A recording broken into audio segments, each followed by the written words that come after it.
So our next lecture is your phlebitis. कौन सा lecture है? फ्लेबाइटिस। फ्लेबाइटिस का मतलब है inflammation of when, inflammation of when. तो एनी इंफ्लामेशन ऑफ वेन या वेनस स्ट्रक्चर को हम क्या बोलते हैं? फ्लेबाइटिस। आप इधर देखेंगे कि लुक, ये आपका इंफ्लाम्ड एरिया है। जितने भी पेरिफेरल वेसल्स है या वेन है, अगर उसमें इंफ्लेमेशन हो रहा है तो हम उसको क्या बोल रहे हैं? Phlebitis. It is always occur on the superficial. कहां पे हो रहा है? जबकि थ्रोम्बोफ्लेबाइटिस डीपर वेन, थ्रोम्बोफ्लेबाइटिस कहां हो रहा था? Deeper when. ये मे बी लोकल हो सकता है और सिस्टमिक। लोकल होगा तो इंफ्लेमेशन और सिस्टमिक होगा तो आगे जाके ब्लड का कंजेशन होगा, ब्लड का कंजेशन होगा, ब्लड का स्टेसिस होगा और क्या बन जाएगा? Thrombosis and emboli. सत्य बच्चन? Yes sir.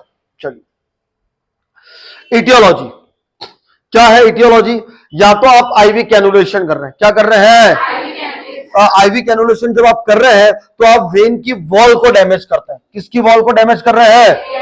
या आप अनस्टेराइल तरीके से कर रहे हैं। अनस्टेराइल तरीके का मतलब आपने ग्लव्स नहीं पहने हैं, आपने हैंड वॉशिंग नहीं करी, तो आप सीधा वेन की वॉल को क्या कर रहे हैं? इन्फेक्शन दे रहे हैं और उसकी वजह से क्या हो सकता है? इन्फ्लामेशन।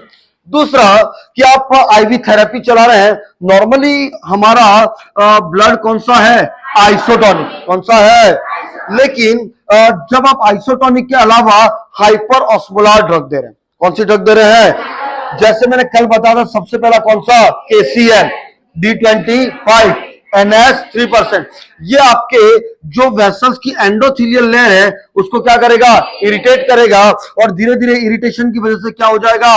इन्फ्लामेशन। और इसी को हमने क्या बोला? Phlebitis. That's very important chemotherapeutic drug.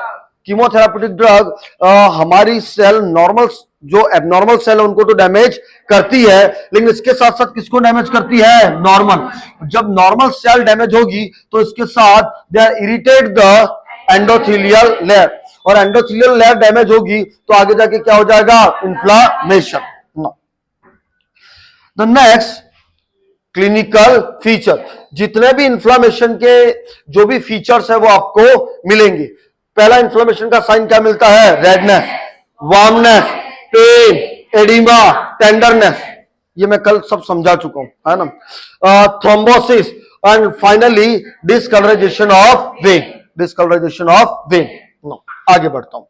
Diagnostic evaluation, history and physical venography. क्या है वेनोग्राफी? आप एक डाई डालते हैं और फिर मल्टीपल इमेजेस लेते हैं। Now management.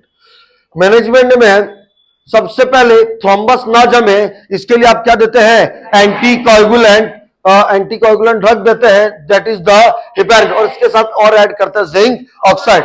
इन्फ्लेमेशन है तो आप क्या दे रहे हैं? एनसेड। एनसेड में डाइक्लोफेनाक एंड PCM।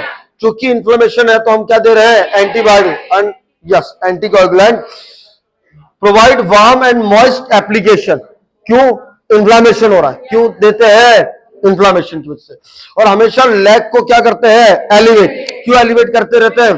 ताकि वीनस रिटर्न बढ़े। ये एक ब्रीफ डिस्कशन था, कल मैं इसको अच्छे से समझा चुका हूं, है ना? यस, थ्रोम्बोफॉब हम टॉपिकली यूज करते हैं, सुमैक भी कर सकते हैं, थ्रोम्बोफॉब भी यूज कर सकते हैं। चलिए, उसमें आता क्या है? Heparin plus zinc oxide. चलिए, हिमांशी इसको बंद करना।